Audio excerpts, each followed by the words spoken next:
วัสดีครับทุกคนพบกันกับเกม Crystal of Atlant กันอีกแล้วนะครับคลิปนี้จะเป็นคลิปมือใหม่ EP 2นะครับเป็นคลิปว่าใน1วันเราจะทำอะไรบ้างแบบลงลึกแบบเจาะลึกนะครับอย่างเดียวเลยคือวันหนึ่งเข้าเกมมาทำอะไรบ้างก็จะพาไปเล่นพร้อมๆกันนั่นเองนะครับเริ่มแรกเลยนะครับพอเราเข้าเกมแล้วนะครับก็แนะนำให้มากดเช็คอินที่กองเรือเราก่อนนะครับก็แนะนำให้สมัครกองเรือ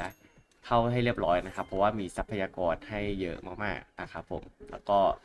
เกมนี้ก็เน้นคอมมูนิตี้ด้วยกองเรือนะครับก็แนะนำนะครับเช็คอินนะครับแล้วก็ตรงนี้นะครับมันจะมีให้กดออโต้รีนิวตรงนี้ใช่ไหมนะครับเรากดโพสต์นะครับแล้วก็เลือกอันที่เราอยากได้ครับมันจะมีฉากเอาไว้สำหรับในการคราฟของนะครับอันนี้นะครับเราคราฟเรากดออโต้ไว้เลยอย่างเงี้ยครับเราได้อะไรเราก็กดขอไปนะครับแล้วก็ตรงช่องแชทกองเรือที่เห็นตกใจตรงนี้ครับเราเห็นใครขึ้นมาอย่างเงี้ยเรากดโดเนทฉาดให้เขาอย่างเงี้ยครับเราก็จะได้แต้มกองเรืออย่างนี้นะครับซึ่งเราก็เอาไว้ช้อปปิ้งได้นั่นเองนะครับเนาะ ทีนี้ต่อไปเลยก็คือเราจะมี energy ใช้อยู่นะครับเราจะเคลียร์ energy รายวันนะครับซึ่งเราจะได้มานะครับตัวละ140นั่นเองนะครับผมนี่นะครับก็มันจะมี energy มาให้ใช้ทั้งหมด6ตัวละครนะครับผมเพราะงั้นก็นะครับเวลาลงก็คือแนะนำนะครับว่าให้ลงตรงนี้นะครับมาที่ challenge นะแนะนำจริงๆนะครับว่าเราก็ลงเลือกด่านสุดท้ายมันจะเปลี่ยนไปเรื่อยๆครับ การลงด่านสุดท้ายนะครับตรงนี้นะครับมันจะใช้ตั๋วลงดันนะครับผมเรียกตั๋วพิชิตแล้วกันเนาะ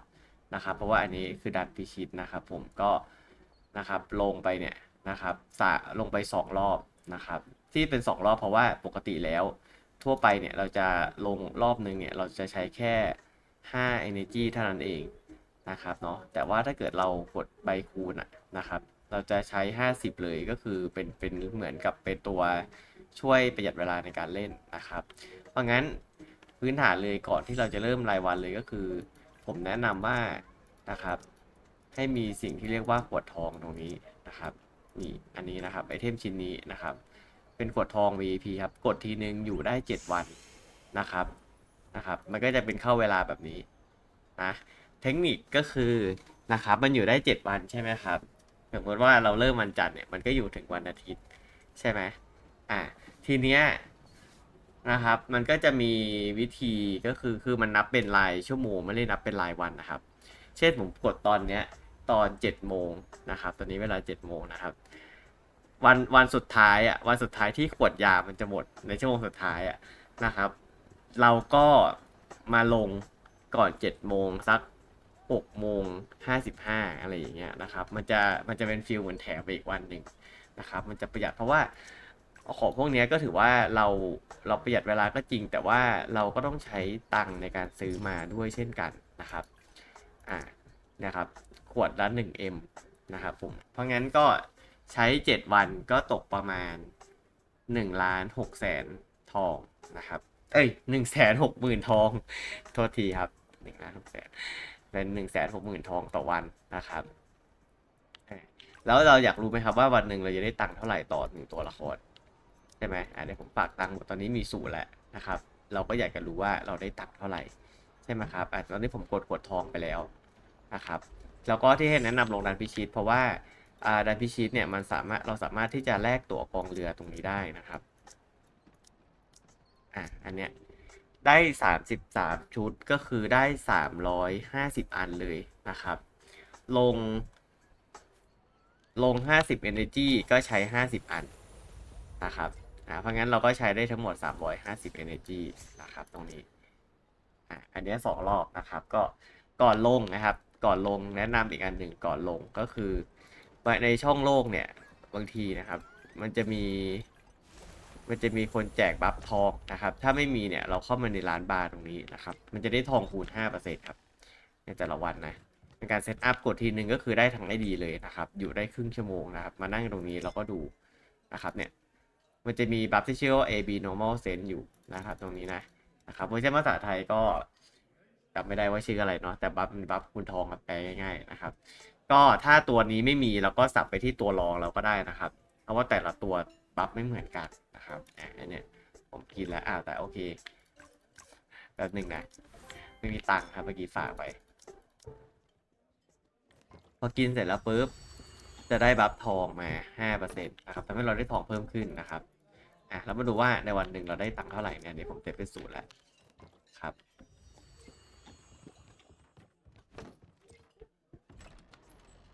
เล่นตามได้เลยนะครับเล่นตามไม่ยากเลยวันหนึ่งเล่นง่ายมากๆนะครับเกมเราก็ทำแค่นี้นะครับ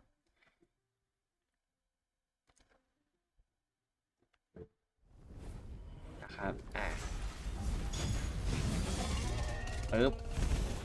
เราสามารถกดออกได้เลยไม่ต้องรอนี่จบก็ได้นะครับแต่นี่เดี๋ยวผมอยู่ให้ดูว่าได้ของรางวัลอะไรยังไงบ้างนะครับแล้วเดี๋ยวเรามาวิเคราะห์นะครับว่า50 energy ที่ใช้ไปเมื่อกี้ได้ตังค์เท่าไหร่นะครับอันนี้ผมได้ตังค์220,000ทองนะครับซึ่งจริงอาจจะได้เยอะกว่านี้นะครับเพราะว่าถ้าเกิดเข้ากิลตอนนี้ผมออกมาสร้างกิลใหม่เพื่อทำกิจกรรมนะครับของ KLC เนาะนะครับก็จะได้ตังค์มา220,000220,000นะซึ่งอาจจะมากกว่านี้อีก5%นะครับผมให้ดูคร่าวๆนะ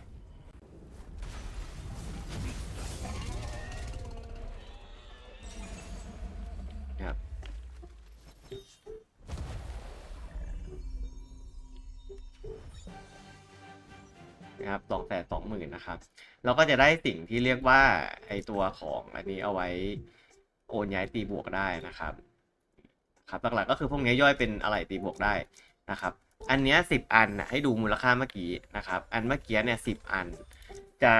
ตกอันละ 3,000ก็คือได้ 30,000นะครับก็จะออดท็อปขึ้นไปอีกนะครับตอนนี้ผมมี450,000แล้ว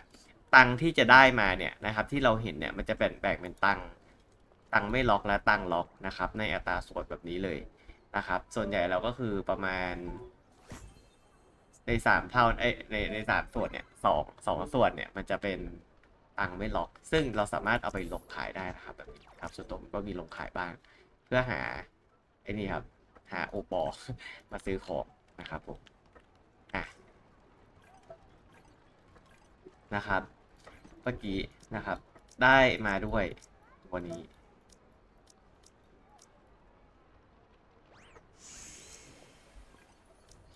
นี่นะครับเมื่อกี้ได้มา20 อันด้วยนะครับแต่ว่าต่อไปครับรอบที่3เนี่ยผมจะมาลงอันนี้นะครับซึ่งที่ผมทำนี้เพราะว่าคืออันเนี้ยมันจะแจกรอบฟรีเนี่ย20นะครับแจกรอบฟรีเนี่ย20 ตัวนะครับเพราะว่าตั๋วละ 3,000ในตั๋วพิชิตถ้าไปซื้อเนี่ยตั๋วละ1,000เพราะงั้นอันเนี้ยผมก็จะไม่ได้ลงเยอะสำหรับในการเคลียร์ energy นั่นเองนะครับเนาะก็จะแบบนี้เลย แต่ก็สำหรับใครที่มาเล่นใหม่แล้วรู้สึกแล้วจารึกยังไม่ครบอะไรเงี้ยมาเน้นลงดันอันนี้2 รอบก็ได้นะครับแล้วแต่เลยแต่ว่าตั๋วต้องมีนะครับตั๋วลงต้องมีถ้าตั๋วลงไม่มีมันก็ใช้ตั๋วแบบ3,000นะครับมันก็จะ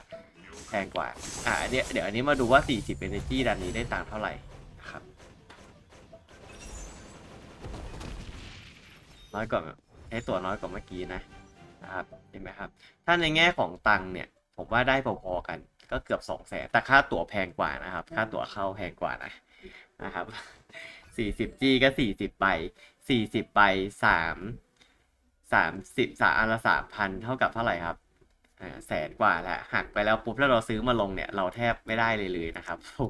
ไม่ได้เลยแล้วก็ไม่ได้ตั๋วลงนรกด้วยเห็นไหมครับไม่ได้ตั๋วลงด้านนี้ด้วยนะครับก็เหมาะไว้สำหรับหาตัวจารึกตรงนี้นะครับเอามาใส่เนาะประมาณนี้นะครับเห็นไหมครับรอบหนึ่งแป๊บเดียวเลย5 วิ 6 วินะครับกดไปแป๊บเดียวนะครับเนาะนะได้ตังค์น้อยเพราะงั้นจึงเป็นที่มาว่าผมถึงไม่ค่อยแนะนำให้มาลงนรกนั่นเองนะครับถ้าไม่มีตั๋วฟรีนะครับเอาให้ไปลงสูตรผมเลยก็คือลงอันนี้2 รอบแล้วก็นรกรอบหนึ่งที่เราให้ลงรอบหนึ่งเพราะว่ามันตั๋วฟรีนั่นแหละนะครับมันตั๋วฟรีให้วันละ20นะครับอีก20เรายอมจ่ายเองก็ได้นะครับมันก็จะมีแจกมาบ้างอยู่แล้วที่เป็นใบหลอกนะครับผมแล้วก็เช็คอินรายวันมีอะไรบ้างแต่ละวันบางทีมีกิจกรรมอะไรอย่างเงี้ยนะครับแล้วก็กดเช็คอินรับของนะครับเช็คอินรับของไปนะครับรับกิจกรรมอะไรก็กดไปตามกิจกรรมเลยนะครับเนี่ยแล้วแต่นะครับแป๊บเดียวก็จะมีกิจกรรมเกมมาเรื่อยๆนะครับให้เรามากดแบบนี้ในเดลี่แต่ละวันนะครับ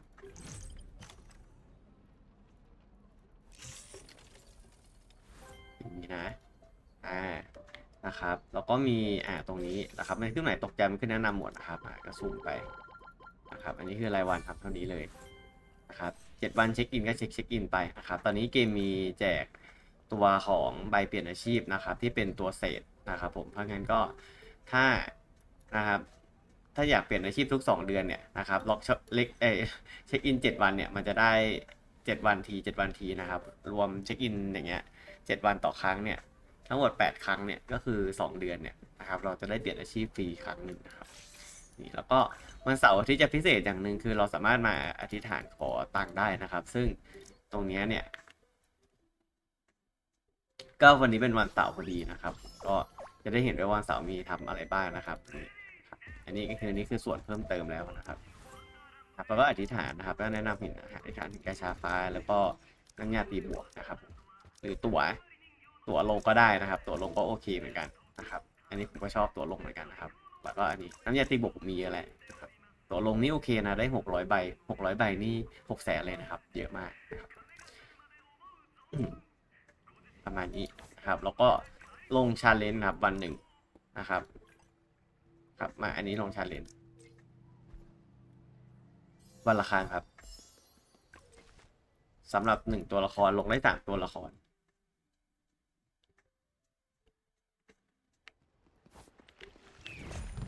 นะครับอันนี้มันก็จะได้ตังค์เนาะ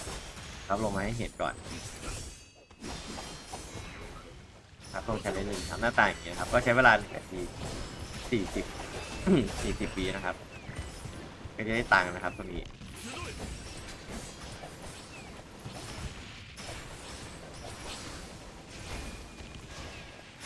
เพื่อไม่ให้คลิปนานเกินนะครับเราก็กดออกให้อีกทีหนึ่งนะครับเราก็ไปย้ายไปเล่นตัวรองได้นะครับวันเสาร์อาทิตย์เนี่ยจะได้ตังค์ 3M นะครับเนี่ยตรงนี้ครับมันจะได้สูงสุด 3M ต่อวันนะครับเนาะนะครับก็ลงอย่างเงี้ยได้3 ตัวละครนะครับได้3 ตัวละครนะไอตัวอันเนี้ยนะครับเห็นไหมครับ Daily Account Reward 3 ตัวละครนะครับต่อวันนะครับเนี่ยแต่ละวันมันก็จะเปลี่ยนไปนะครับวันนี้เป็นดันทองก็เล่นดันทองนะครับ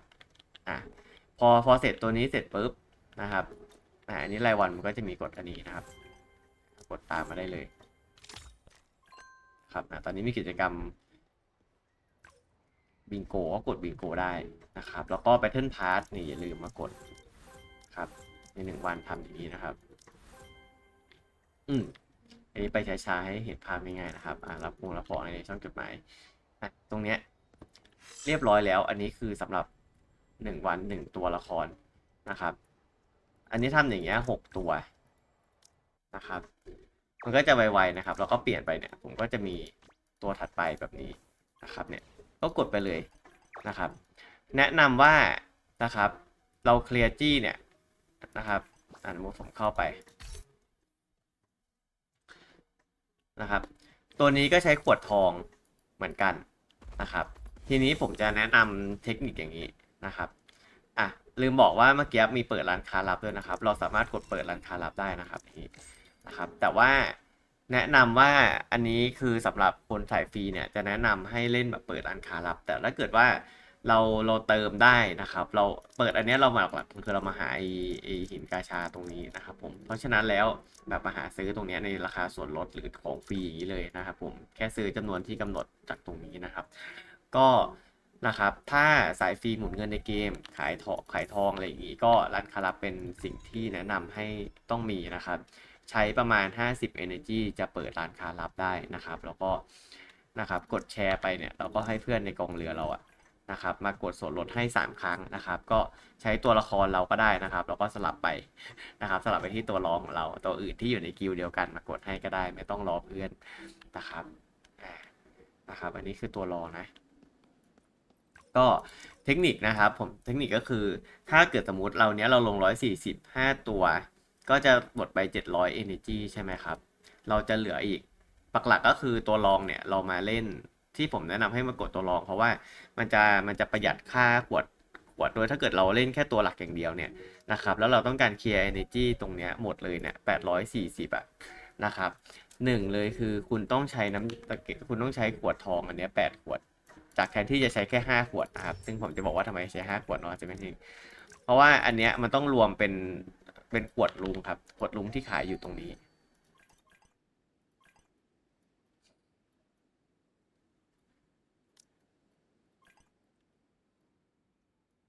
นี่นะครับ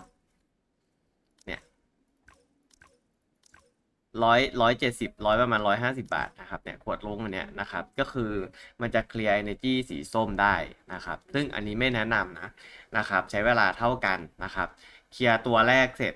นะครับแล้วก็สลับไปตัวที่2แล้วก็ทำเหมือนเดิมนะครับแค่นั้นเองว่าใช้เวลาลงเคลียร์ energy เหมือนกันนะครับก็ผมแนะนำว่าให้ใช้ขวดทองเนี่ยแค่5 ขวดทันที่อันเนี้ยประหยัดไปเกือบ2 เท่าเลยครับนะครับใช้ขวดทองนะครับพอเหลือ700 energy 700 energy ใช้ไปมันจะเหลือ140ใช่ไหมครับตัวละครที่6เนี่ยสมมุติว่าตัวละครที่6แล้วกันไม่ต้องสมมติตัวละครที่6เนี่ยนะครับมันจะมี140 G ใช่ไหมครับเราก็ไปลง3 รอบเหมือนกันคือแต่ละตัวเนี่ยเราเน้นลง3 รอบอยู่แล้วนะครับตัวละครที่6เนี่ยเราลง3 รอบนะครับมันก็จะใช้ energy ไปอีก90อีก50นะครับเพื่อที่จะเปิดร้านค้าลับได้แล้วนะครับแล้วพอ energy เราเหลือ90แล้วอะในตัวที่7 8 90อย่างเงี้ยนะครับเราเคลียร์ energy เท่าไหร่ไปเนี่ยนะครับแค่ครั้งเดียวเนี่ยถือว่าต่ำกว่า90แล้วคือ energy พอต่ำกว่า90เนี่ยลงดันแค่รอบเดียวเราจะเปิดร้านค้าลับได้เลยตรงนี้นะครับสำหรับสายฟรีนะสายเติมไม่ต้องสนใจไอ้ตรงนี้เลยนะครับสายเติมคือเล่นตัวละครเดียวเลยก็ยังได้นะครับแล้วก็รูดไปเลยนะครับแต่สำหรับสายฟรีคือเราหมุนทองในเกมมาซื้อพวกนี้นะครับผมก็นะครับต้องใช้วิธีนี้นะครับผมสายฟรีขยันก็จะประหยัดหน่อยนะครับประหยัดตังค์ในกระเป๋าจริงเรานะอ่ะอันนี้คือสิ่งที่ทำแต่ละวันนะครับแล้วก็เคลียร์จี้ไปนะครับมีตัวละครทั้งหมดเนี่ยนะครับเราเปิดร้านค้ารับได้เนี่ยสมมติเนี่ยผมลงไป6 ตัวนี้ใช่ปะเนี่ยตัวที่7 8 9 10 11เนี่ยนะครับตรงนี้เนี่ยนะครับก็ลงอย่างละรอบนะครับมันก็จะเปิดร้านค้ารับได้แล้วทุกคนนะครับก็ง่ายๆเลยที่เหลือก็มาทำส่วนลดให้เช่นนะเข้าตัวนี้นะครับแต่ผมจะเปิดร้านค้ารับแบบนี้แต่ถ้าเกิดไม่มีโอปก็ข้ามวิธีนี้ได้เลยนะครับแล้วก็เน้นเคลียร์เนจี้นะครับมันจะประหยัดกว่าเห็นไหมครับก็ส่วนลดให้เพื่อนนะครับก็คือตัวเราเองประมาณนี้นะครับสำหรับ1 วันนะครับเข้าใจไม่ยากเลยใช่ไหมครับแล้วก็จะว่ามีอีกอันหนึ่งก็คือตัวของโคออปนะครับตรงนี้นะครับก็อย่างเช่นเวลาดันรีปุ๊บผมก็แนะนำว่าให้มารีบลงของประจำวันช่วงนั้นนะครับก็คืออันนี้ก็จะเป็นรอบวันพฤหัสศุกร์เสาร์เนี่ยนะครับก็จะมีทีมลงกันจริงๆถึงวันตั้งแต่พฤหัสถึงพุธเลยครับแต่ถ้าหาคนได้เยอะๆหน่อยเก่งๆหน่อยก็จะเป็นช่วงต้นๆครับพฤหัสศุกร์เสาร์นะครับก็อันนี้ก็มาลงรอบ1นะครับก็เรียบร้อยเลยนะครับเป็นอันจบวันนะครับก็สำหรับคลิปใน1 วันทำอะไรบ้างก็จะมีเท่านี้ครับผมหวังว่าจะเป็นประโยชน์สำหรับผู้เล่นทุกคนนะครับใครยังไม่กดไลค์ก็อย่าลืมกดไลค์กดแชร์ด้วยนะครับใครยังไม่กดติดตามก็สามารถที่จะกดติดตามกำลังใจสนับสนุนกันได้นะครับผมก็เล่นเกมกันให้สนุกครับ